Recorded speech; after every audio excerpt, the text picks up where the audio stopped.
We're rolling. All right, good evening, everyone. Welcome to the last talk in track 2. I started too soon. Take 2. Good evening. Thanks for coming here and not going to the badge panel. I'm figuring they're probably explaining all the hidden tricks and gimmicks of these things. So I appreciate that. The topic of the talk is, does DoD security work in the real world? My name is Jeff Mann. I am a curmudgeon. And here's my current contact information, which is mostly Twitter these days, since I'm currently unaffiliated. Many people do Security Weekly. I'm a host on that occasionally. And apologize for the screen not showing everything at the top. You're not gonna miss much, but watch the replay. I wanted to start off just real quickly with just a quick audience survey. When you hear the question, does DoD security work in the real world? Is your answer yes? Show of hands. How about no? How about you're waiting for me to tell you? And who cares? Let's get to the bar. All right. I want to start by telling a little bit about myself, and it's not so much just, because I'm egocentric, but it's, the reason I'm talking about DoD security is I got my start in security in the DoD many years ago. So there's a method to my madness here. I've been in the InfoSec business for going on 35 years now.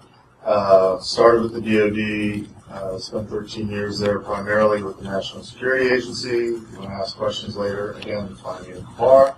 I left the agency a little over 20 years ago, went out into the private sector, and initially I was doing pen testing vulnerability assessments, explaining to people why if they're going to connect to the internet, they need things like firewalls and scanning and some sort of basic protection. And went from there. Somewhere along the line, I got into PCI. I ended up doing PCI for 10 years. And for the last several years, I was working as a strategist and a PCI subject matter expert for a vulnerability management vendor whom I will not name since they released me. But you can figure it out if you Google me.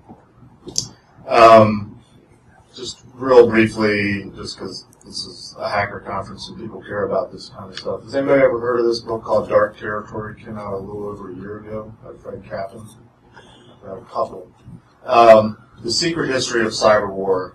In this book, there is chapter 4, I believe it is. It's entitled Eligible Receiver. Within that chapter, there's this paragraph.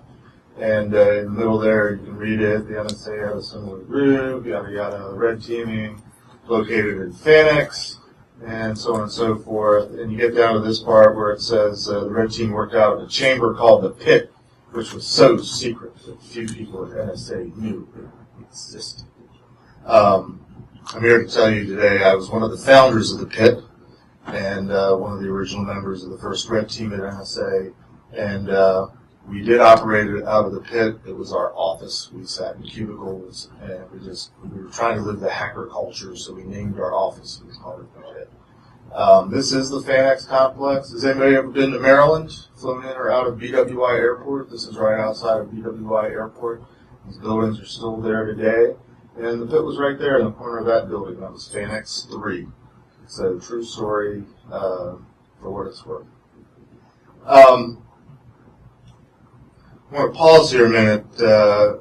There's a small group of aging industry professionals known as curmudgeons that usually get together at RSA conference every year and lament about the state of how very little has changed in the industry, but we still try.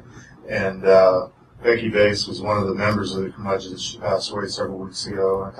She was one of my mentors. She was behind the scenes as we were setting up red teaming at NSA and getting started down the road of pen testing and hacking.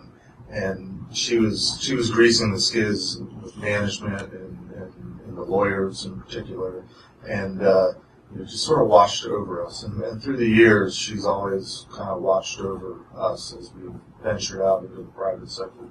So I just wanted to dedicate this talk to her. If you're unfamiliar with her, she's had a website for years. Her company was called Infidel, and you can go to the website infidel.net. They've kind of dedicated the whole site to her. They're putting up pictures of her, remembrances. A lot of people have written about her. I forget the name of the person or the link, but there's somebody that did an interview with her some years ago. Fascinating. If you're interested in this industry, find it. It's an oral history of InfoSec. It was basically an interview of her. Highly encourage you to go find it and read it. So this is for you, Becky. So I got my start working basically out of college. My senior year, I started in 1984, and I didn't actually start at NSA. I got a summer intern job, and you can't see the name of the place, but this is a facility that's in Maryland. It was called at the time the Naval Surface Weapons Center. So it was all about the Navy and torpedoes and guns on ships and all sorts of fun stuff, and mines. And my job as a summer job was working for a physicist that was doing anti-submarine warfare. He was doing anti-submarine warfare research. Fascinating topic. When I met him the first day, he said, the best way to explain what we do is this book just came out recently. You might as well just read it. It was The Hunt for Red October. Has anybody ever read that book? Or at least seen the movie? It was at the time pretty revolutionary because the author, I'm sure you guys know, Tom Clancy, writes fictional novels, but it's based on as much truth as you can get a hold of from open source collection, what we would call OSINT these days. So I read the book, fascinating book. I was like, this is great, I'm getting paid to read a book my first week on the job. This is a cool summer assignment. But this physicist had been able to get together some money and go out and buy one of these newfangled things called a desktop computer. I'm pretty sure that's the model that I was using. It dual booted between DOS and CP/M. You could pick your operating system. And it had some rudimentary early database programs. And basically what he wanted me to do was he had a filing cabinet that he had been amassing research material over the span of, probably 25, 30 years. Articles, reports, books, a lot of stuff had been checked out of the technical library of the research facility. To my chagrin, some of the material I was looking at was actually checked out before I was born, which kind of like, wow, my whole life, and this document's been sitting in this safe. But that was my summer job. Go through all the materials, try to catalog it, and come up with some sort of rudimentary database that you could make some use and justify the expense of buying that PC, which was probably $5,000 or $6,000, if not more at the time. So my story begins by a lesson that I learned at the very beginning of my career. You can read it there. But basically, I got in trouble with security because I came in one morning. I opened up the safe, and I found this slip of paper inside the safe saying, please come to the security office. And it turns out I'd left the safe unlocked. I was actually talking to the safe cracking guys last night about that safe. And that was similar to the one that I had, although we zoomed in. It was a much newer lock. But in the old days, it was like some of the ones that he had out there where if you don't spin the tumblers enough, you can slide it back, and it really hasn't set. And so I'm guilty. But I was young, I was a kid, I was in college, I'm like, what's the big deal? I'm working in a facility that's got a fence around it, it's got perimeter protection, it's got a gate at the entrance to the building, you have to get past security, through some sort of a checkpoint. The door of the office had a lock on it, and the security guards obviously would walk the halls at night. So I was like, what's the big deal? So I left the safe open. Isn't the whole building secure? What's the risk that something bad happened? So remember that. We'll come back to that later. But that was sort of my first lesson in security was guilty. I got reprimanded. In fact, I did it twice. And for the physicist, I thought he would be apoplectic the second time. One time he could forgive me. The second time, so I learned a lesson. So, in trying to answer this question, does DoD level security work in the real world? If I were you, I'd be asking me to define my terms. What does it mean, DoD level security? And what does it mean, the real world? So, real quickly, real briefly, the real world, I mean the commercial world, non-government. Sometimes it's called the private sector, sometimes it's called the public sector, go figure, I don't know. All these terms are interchangeable. But I think most people that I've talked to over the years about DoD level security, especially in my consulting career, they sort of had this attitude and perception that DoD level security was ultra expensive, ultra complicated, very, very cumbersome, and basically it was this nth degree, this extra level of security that only the government could afford.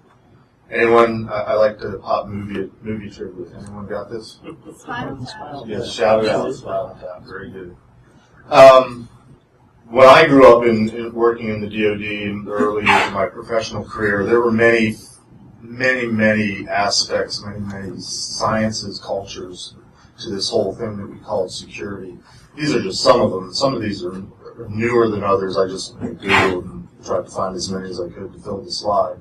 But when I started, especially at NSA, it was communication security. We called it ComSec. Later it became InfoSec, information security, and so on. OPSEC is what we, that's just monitoring the behaviors of the adversary or whoever you're interested in to see if you can learn anything about what's going on based about their behaviors, so on and so forth. Each one had discipline, each one that had offices and people that specialized in these specific things. So there's a lot to it. There's many elements to it. But it all boils down to what we used to call the risk equation. And there's many risk equations out there. If you Google it, you'll find all sorts of very complicated algorithms, and I'm not a mathematician. I play one on TV because I'm a cryptanalyst. But it all boils down to its very basic elements. When I try to explain it to people, it's all about risk, and the risk is something bad happening that you don't want to have happen.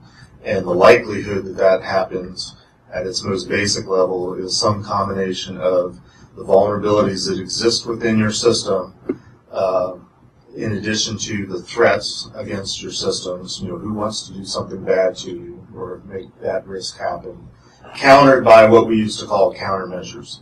And these are most basically defined like this. And if you ever go to an industry conference, that's more the vendor side, more the business side, not necessarily the hacker side, and you see companies advertising that they specialize in vulnerability or threat this and either the other, go up and ask them what is threat? Ask them to explain it. You'd be amazed at, especially because you're usually talking to a marketing person, how they stumble over a basic definition of what it is that is the core competency of their business. Just a sidelight. I've done that. I do like to troll those types of companies. But a vulnerability at its basic element is a weakness. A threat, the way I learned it, was the who. It was the bad guy. It was somebody that wants to do something to you, or somebody that wants to steal your data, or it's your adversary, DoD, national security. Nothing like that's going on these days in media or in the public realm. And the countermeasures could be many different things. In our industry, we're familiar with countermeasures being vulnerability management, reducing all the vulnerabilities, plugging all the holes, writing secure code. But it's also the things that you do to protect yourself, the security solutions, the myriad tools and products that are out there to do this, that, and the other thing. And it also maybe just be detection. It's anything that you do to try to compensate for the existence of vulnerabilities and threats, to try to bring everything down to a lower level that reduces your risk. What's important to remember about the DoD version of this is when it comes to national security and risk, what you're basically talking about, and there's exceptions to everything, but the basic rule is you're talking about human lives. You're talking about U.S. citizens. You're talking about U.S. interests. You're talking about employees in the State Department, or the DoD, intelligence agents, the military. It always boiled down to you're really trying to protect human lives. And not that there's unlimited budgets, or there ever was, but it was kind of like you have to do this at all costs. Security is just something you do because the risk is the loss of human life. So keep that in mind. The idea of security is also basically focused around data, and hopefully you guys are familiar with the confidentiality, integrity, and availability, CIA. These are sort of the three elements of data security. Now, data is in the electronic and in the internet world, in the digital world, we've got a few new variations, but historically, the elements of security of data fall into these three categories. Somebody's trying to steal the data, somebody's trying to alter the data, somebody's trying to prevent the data from getting to you.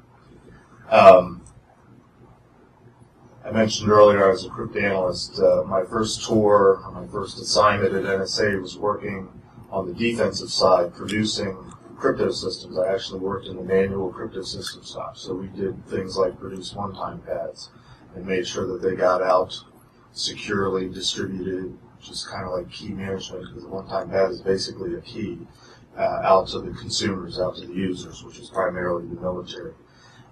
Anybody know what a one-time is? Anybody not know what a one-time pad is? It is the most secure form of secure communication that exists. As long as you use it once, and as long as the key is random, or some reasonable facsimile of random, and you keep it out of the bad guy's hands, it's unsolvable. It's not cryptographically breakable. It's not brute force breakable. You can spend the rest of your life trying to all combinations. There's no such concept of all combinations. It can't be broken. Perfect security. My perspective, since I started that, and we've evolved into the internet, and applying cryptography in other ways, secure websites, passwords, so on and so forth, because it's all machine generated, because it's all man-made, because it's all man-made random, it's all computationally feasible that it can be broken if given enough time, given enough computing resources. So my attitude has just been downhill ever since. So that gives you a little bit of a picture of what I'm talking about when I'm talking about DoD level security.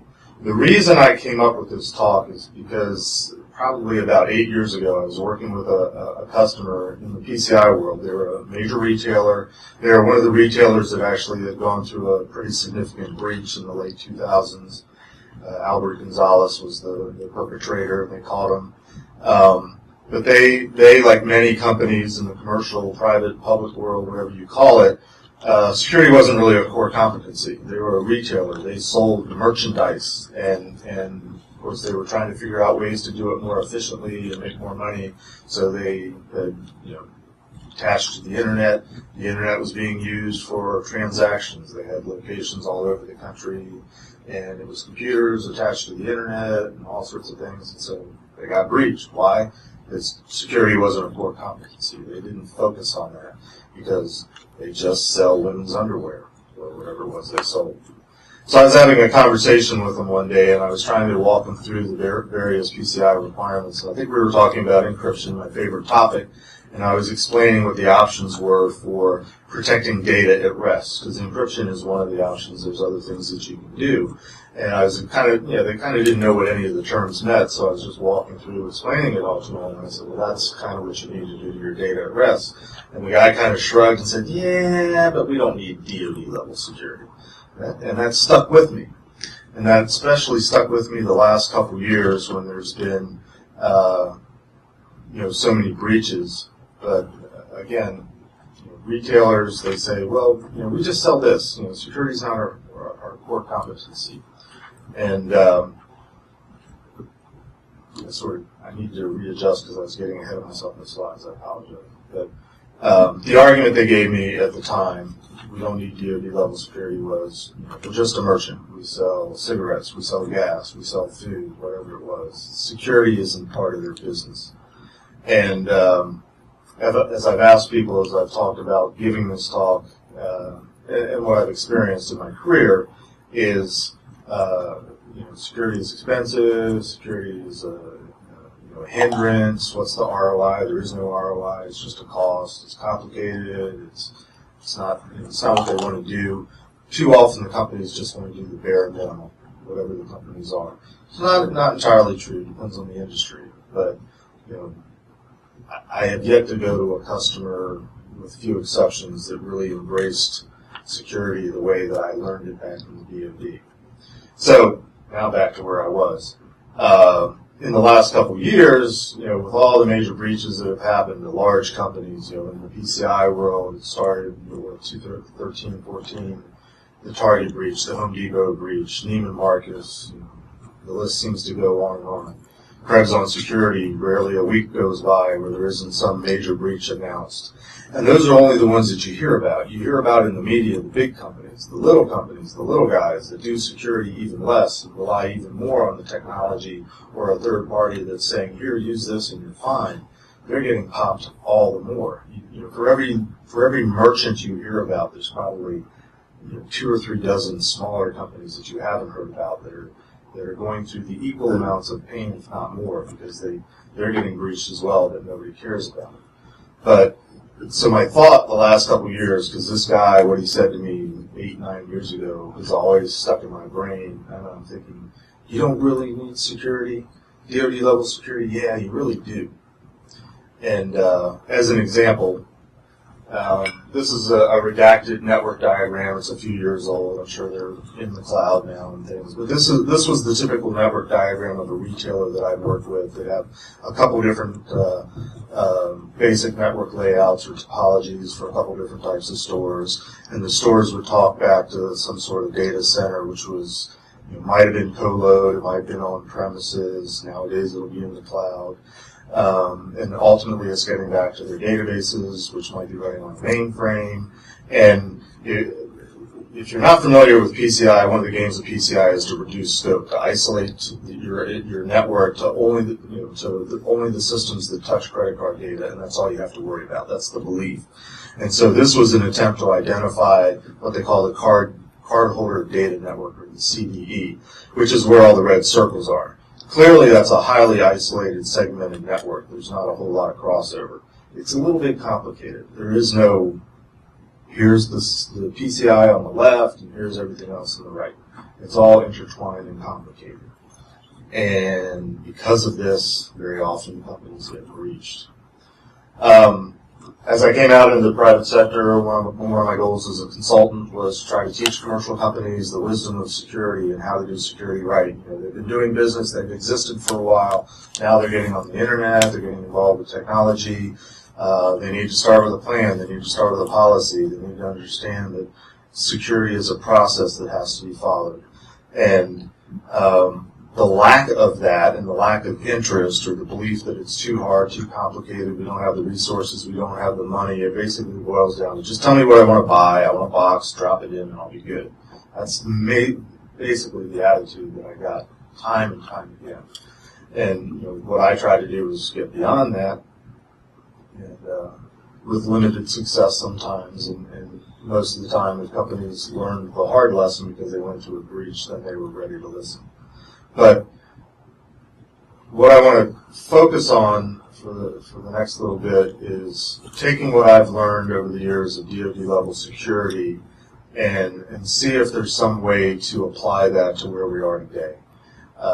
Given the limitations, given the lack of awareness, the lack of commitment, the lack of institutional knowledge of security in so many different companies. And I don't intend for this to be necessarily, I'm telling you the way it should be. I really want us to just try to rethink security, because I think most of us would agree that more times than not, everything's broken these days, especially when you go to hacker conferences. You hear over and over again how easy it is to break into things, how often you're breaking into things because of some very basic misconfiguration or some basic password mismanagement or lack of a password. I mean, that's the way we were breaking in 20, 25, 30 years ago. And when it hasn't changed a whole lot these days, on Security Weekly, we've had various people come on and talk about studies they've done, they're pen testers, and they've gone back and looked at their customers. And very often the way they're breaking in is the same way we've always broken in. Missing passwords, guessing passwords, basic misconfigurations, stuff that just we should have taken care of already as organizations that are engaged in commerce in this digital world. So I want to throw out some ideas with the goal of, and I'm not convinced we can do this or not, but are there principles, is there a way of thinking about DoD level security that has yet and can still be applied in the commercial world? Because, my God, for 25, 30 years we've been doing it a certain way, and we don't seem to be getting any better as a collective. And so that's where I'm going. Feel free to disagree, and hopefully we'll have time for discussion and comments. Feel free to push back and ask questions.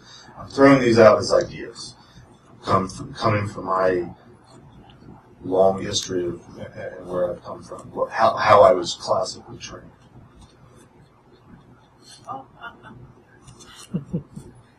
Does anybody know where this is going? Sneakers. Sneakers. And the message of sneakers is it's all about the information. I was answering With the comments. Gosh, I don't remember the name. Who's Cosmo? Is that Ben Kingsley? Ben Kingsley. And what's Robert Redford's name? Bishop. Martin Bryce or Martin Bishop. Okay. So Marty, he's telling Marty, right? So Cosmo is saying to Marty, there's a war out there, old friend, a world war. And it's not about who's got the most bullets. It's about who controls the information. What we see and hear, how we work, what we think, it's all about the information. So I think most of us would still agree that's true. There's some nuanced differences these days, and certainly there's different ways that the companies are disrupted these days. But historically and classically, a lot of it has to do with data and information. And still a lot of crime that is committed is the theft of data. It might be personal data, it might be credit card data, it might be healthcare data, whatever it is, it's still data. So let's look at the risk-based model again. I've been out in private industry over 20 years. People talk about risk all the time. Vulnerabilities, it's all about vulnerabilities. We've got vulnerability scanners, vulnerability management, pen testing. There's a lot of emphasis on vulnerabilities with the idea of reducing them. You reduce vulnerabilities, you reduce your risk. Everybody agrees with that. In the last couple of years, there's been more emphasis on threats. There's been more technologies that have come out. So there's threat detection, there's threat identification, there's threat agents, there's, help me out, there's threat out the wazoo, especially if you go to the industry conferences and hear the marketing pitches. Again, not so much again, I don't think they understand. It's not always that you reduce the threat, it's you identify the threats and you know that they're there so you can counter them. And the countermeasures the whole industry is growing up about producing countermeasures. But what's different about the risk model in the commercial world, and this might be an insolvable problem, is risk in the commercial world is largely a dollar figure. Whereas in the government, if you recall, I said it's human life. But in the commercial world, these are companies most of them are for-profit. They're trying to increase revenue, increase profit margins. So everything that they do to try to drive down the vulnerabilities, drive down or identify the threats, apply different countermeasures, they all come at a cost. And they have to make, if they're smart about it, if somebody is presenting a risk model to them, they're making a financial decision at the end of the day. And something that they don't do necessarily is assign a value to the data that they're trying to protect. And this is a key area that I think is something that we can learn from the DoD. In fact, I was hearing a talk earlier, I think it was the DLB talk, where the presenter was talking a little bit about data classification. And that's kind of what I'm talking about. But as an example, you've probably all seen movies, and you're familiar with the idea of confidential, secret, top secret. There's different levels of data classification. And we sort of have that in industry and in the commercial world, but it's usually public and private, or public and proprietary, or confidential. There isn't a huge amount of difference usually. There aren't many categories usually. And the big thing that's missing in terms of data classification is I don't see very often in the commercial world any sense of valuing the data or giving any thought to the life expectancy of the data. The best example I can give you from a DoD perspective is if you've ever seen a war movie, Vietnam movie, Korea, whatever, and you've got troops on the ground and they're in the middle of a firefight and they're calling in air support for an airstrike to take out the machine gun nest or the enemy, they're calling in coordinates and they want the airstrike to come in and get the bad guys and not the good guys. So those coordinates, that's data, and that's extremely important data to protect for maybe a half hour, maybe an hour, because once the airstrike's been called in, it doesn't really matter what the coordinates were. So there's a life expectancy. when you get into secret level of classification of data in the DoD terms, and who knows how much we're going to learn about this as certain current events unfold in D.C. that over the next days and weeks and months. But the idea of top secret information, or bring up the Hillary's email server. Top secret information, more often than not, the reason it's top secret is not the data itself, it's how we got the data. It's what we call methods and sources. It's we are tapping, or we have a bug in a particular room, in a particular building, in a particular city, in a particular country, and certain conversations are only happening in that room. So if the information is leaked and the people that were, one of 6 people that were having that conversation get wind of, hey, how did the U.S. get that information? They might conclude either A, somebody in the room tattled, shared the information, they're a spy, or maybe there's a bug in the room. Methods and sources. That makes the information more valuable. How does that translate in terms of the commercial world? Well, financial data, everybody understands, money is something that can be stolen, so you should protect it kind of forever. In the retail space, it was financial transaction records. A lot of companies, because of, help me out, is it SOX? It's SOX. They have to keep financial data a certain number of years, and so everybody keeps it for 7 years, and then they don't know what to do with it. And because they're not sure they've kept it long enough, they just keep it forever. They don't have any concept of end of life and let's destroy it, or it's not useful information anymore. And in a hacking networking, we break into things that we really don't ever think about, and I'm generalizing, and I apologize, we don't think about, in a corporate network, there's better data and there's less good data. If the goal is to steal data, or if the goal is to get access, alter the data, make the data not available. Because we know how easy it is to break into the networks. And if you can get anywhere in the network, you can more than likely pivot and get wherever you want to be in the network. And in the early days, it didn't matter as much because people were just breaking into the networks just to say, hey, I did that. Check it out. Nowadays, people have figured out, the bad guys have figured out how to monetize data. So they're looking for data, and they're looking for ways to get the data out more efficiently and more cost effectively. They've got a risk model too. So the next element of DoD security that sort of plays into this, I'll put it that way, or machine's frozen. There we go. We've probably heard variations of just what we used to call security in depth. This is an aerial photograph of a city, I believe it's in Italy, and it was built sometime in the Middle Ages, so it's 500, 600, 700 years old.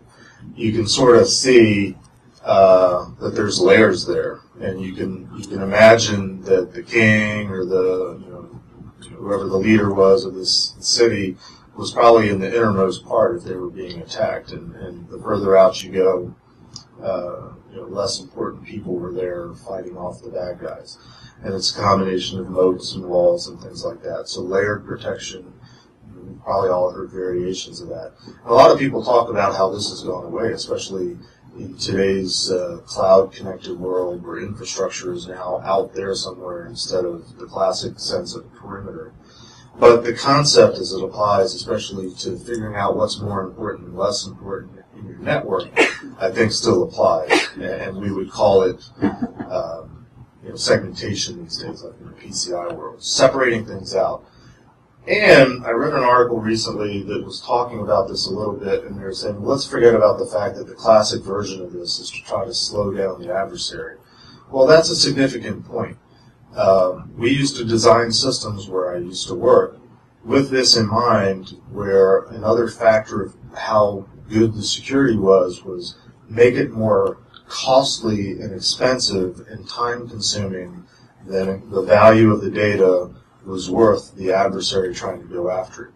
And we usually, and we were doing nation states, and that was our adversary, and we would base our calculations based on what we used to call the gross national product, which is now called the gross domestic product. But basically, how much money does that country have, and how much are they willing to invest in trying to get this bit of information, given all these layers of protection? So it doesn't even have to be perfect security forever. It has to be long enough to make it not worth their while.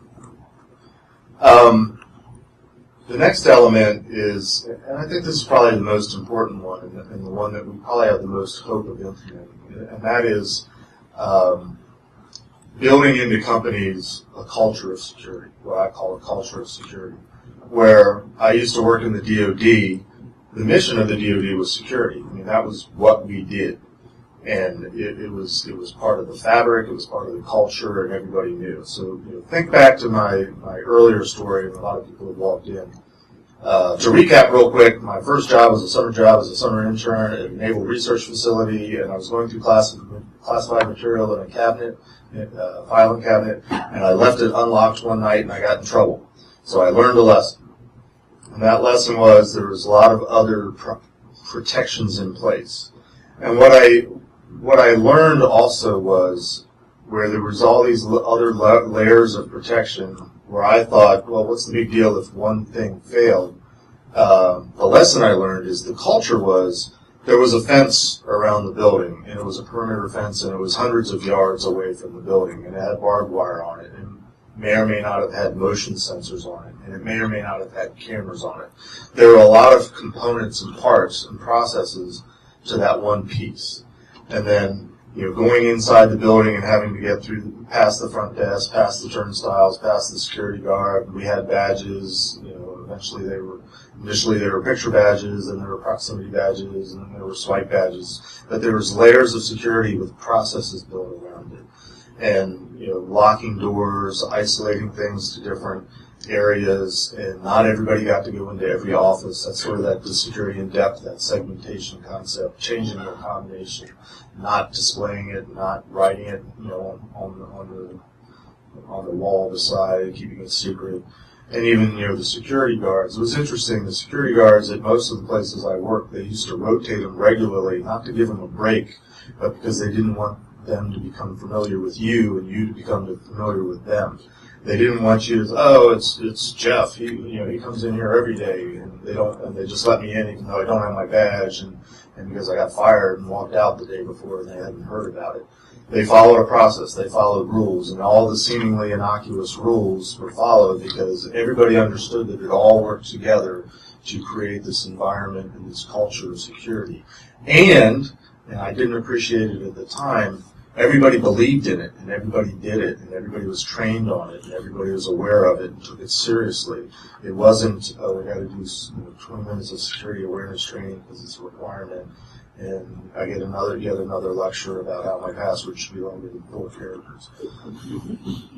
What do they do with the cleaning people? Various things. Depending on which organization I was in, they were cleared to some level. They might have been escorted.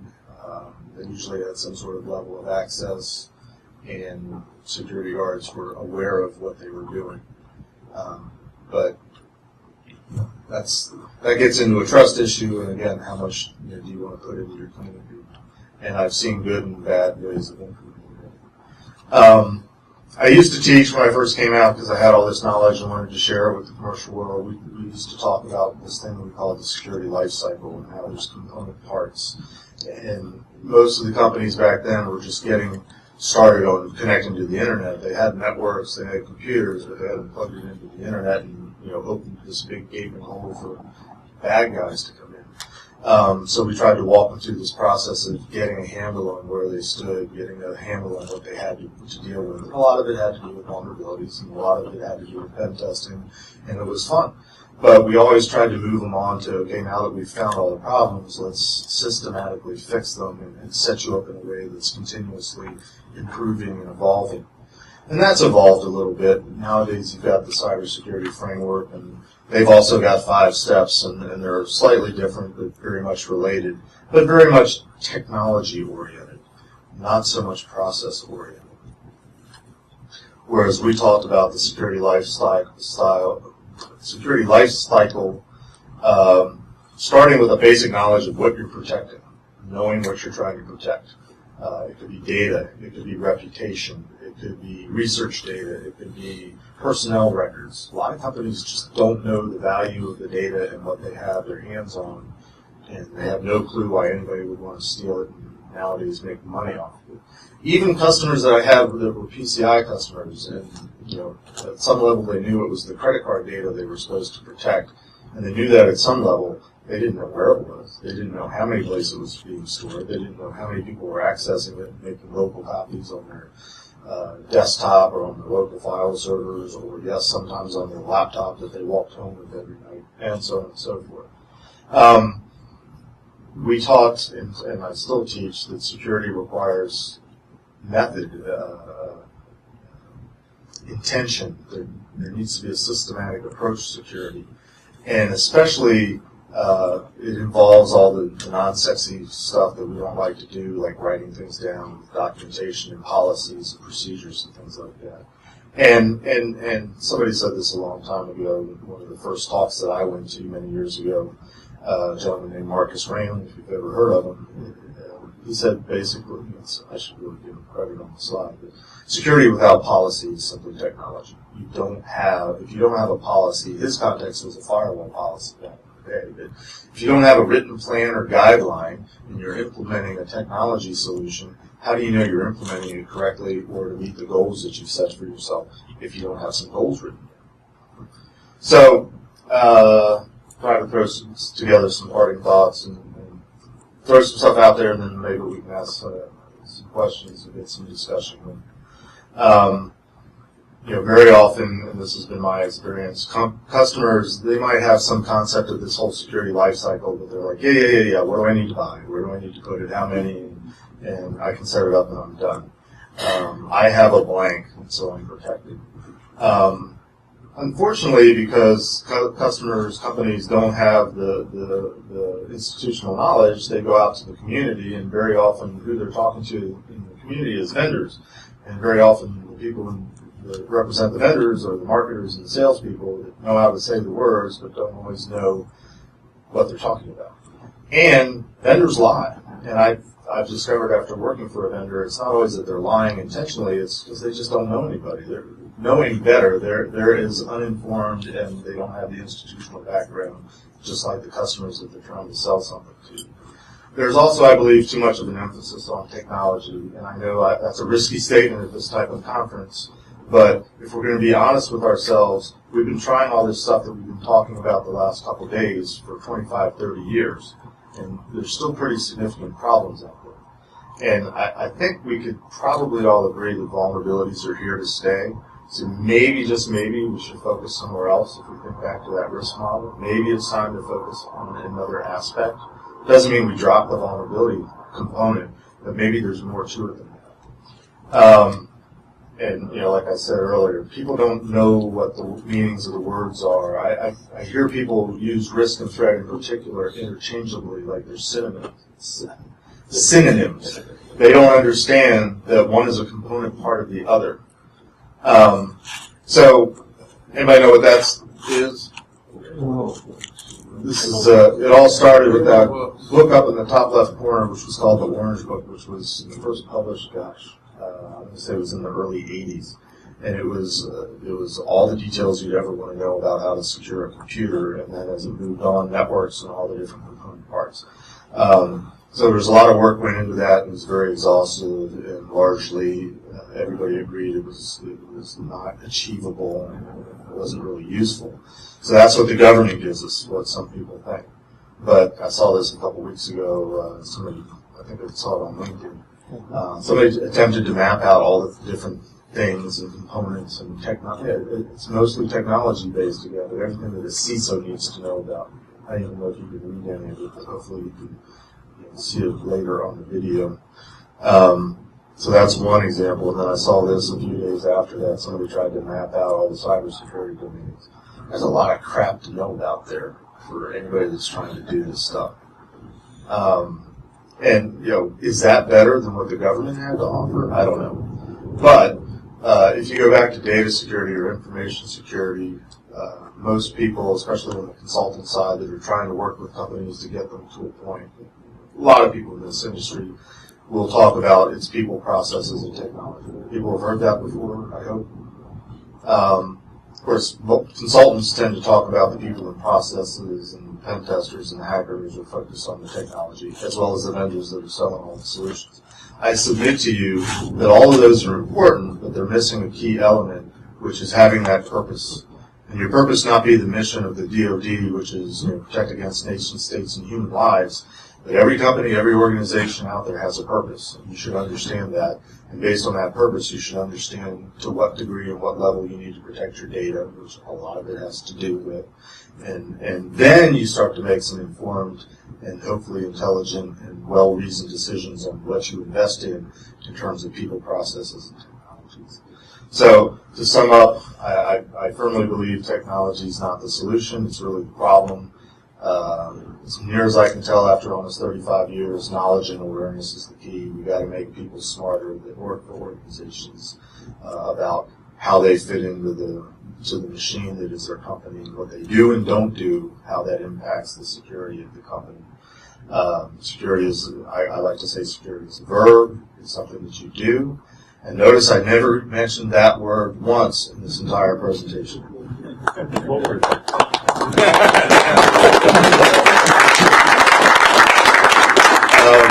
Just real briefly, I'm just the shameless plug. I'm being sponsored here this weekend by a company called Cybrary. They're an open source online IT, technical, and hacker security training courses. You can sign up for free, and there's thousands of hours of courses that you can take. You don't necessarily get the certification on it, but it's free. You can watch all the videos that they have. This is a brief history. It's a new company. They've got over 950,000 subscribers. So new content gets put up in 24 hours, like 40, 50,000 people have watched it. They're trying to suck up as much as they can, and they're committed to keeping it open source and free. And this kind of fits in with what I'm saying about we need to spread the knowledge and the learning and get it out there. So again, questions and comments. I have no idea how much time we left, but there's nothing after me. So About 10, about 10 minutes left. Okay, cool. 10 minutes. Any questions, comments, disagreements? Yes, sir. I just checked the title because I wanted to make sure I didn't misunderstand. But it was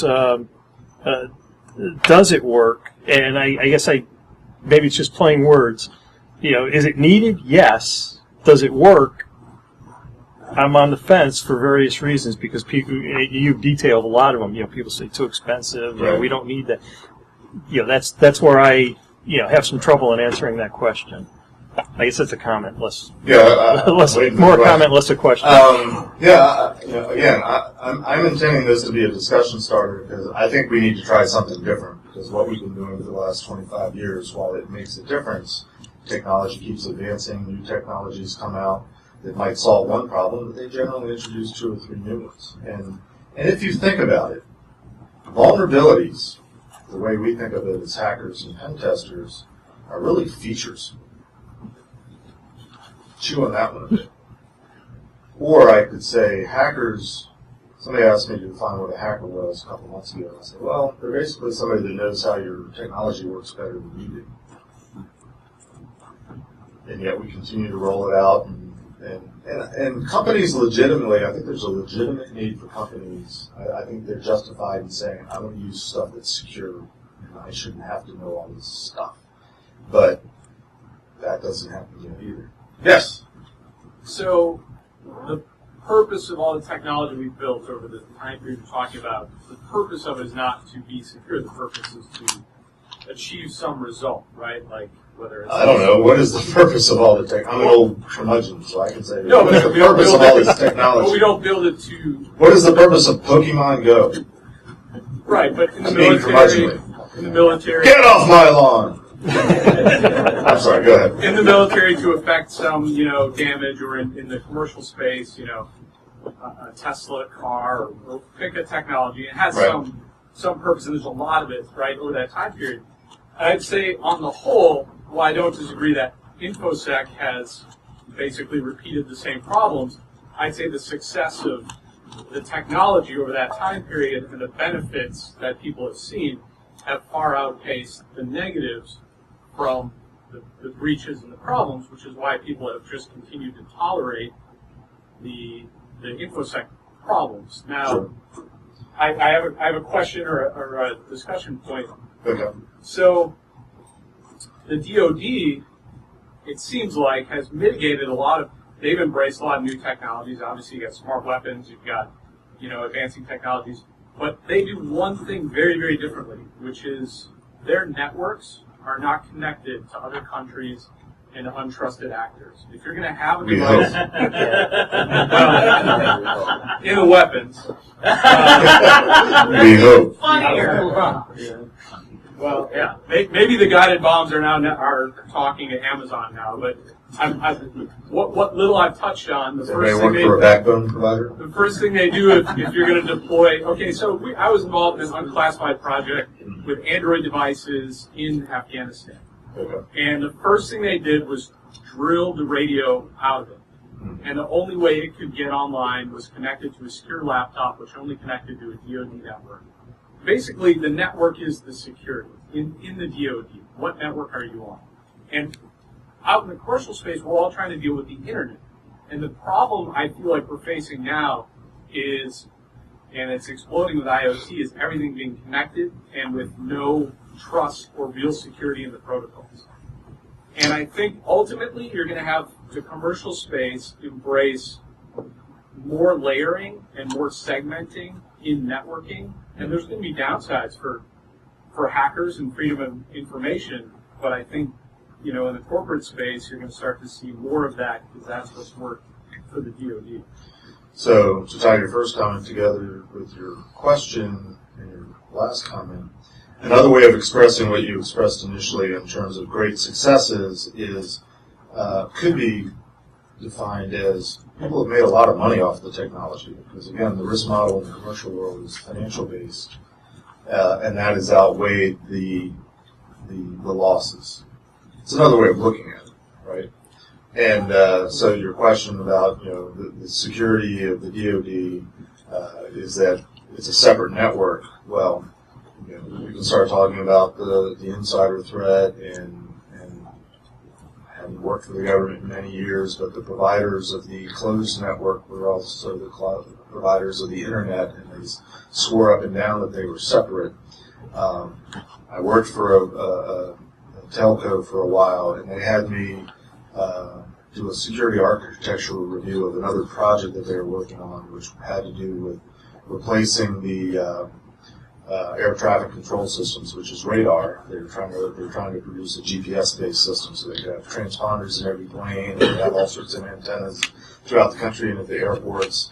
And one of the requirements of that system was that it was a closed network, completely isolated from the internet. And granted, it wasn't the DoD. You probably agree it's a highly sensitive system that needs to be nearly 100% available, which was one of the other requirements.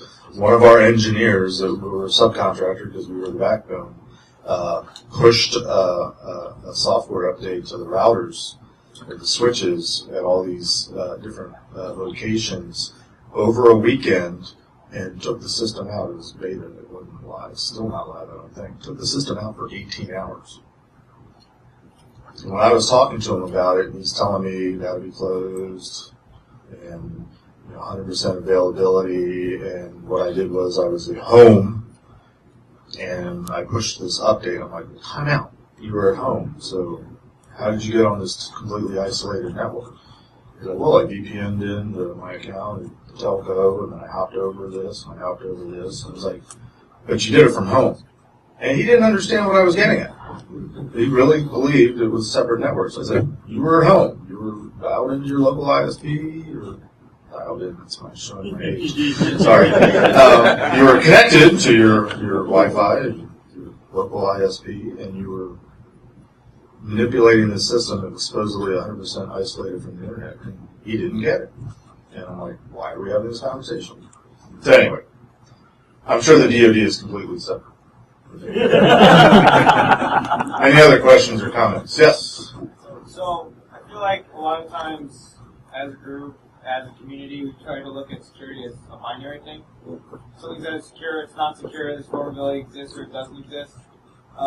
In some of my classwork, I had criminal justice training, and when they talked about security, it was much more of, okay, you have some sort of vulnerability, you have these 4 things that you're going to go through in a certain order.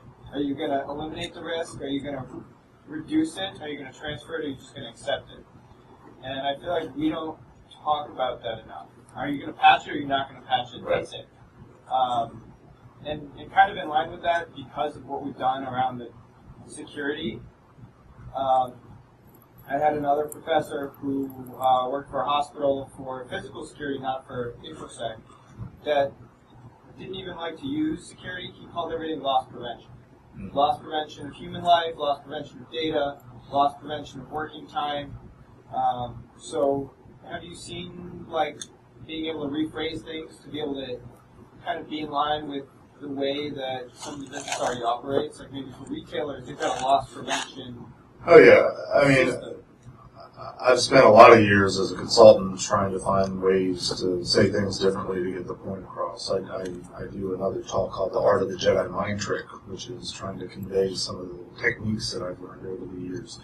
I mean, the first thing you said about the binary, absolutely. I mean, that's a way to sum up what I was saying. We kind of think all things are equal. You're secure or you're not secure, and we all agree you're not secure.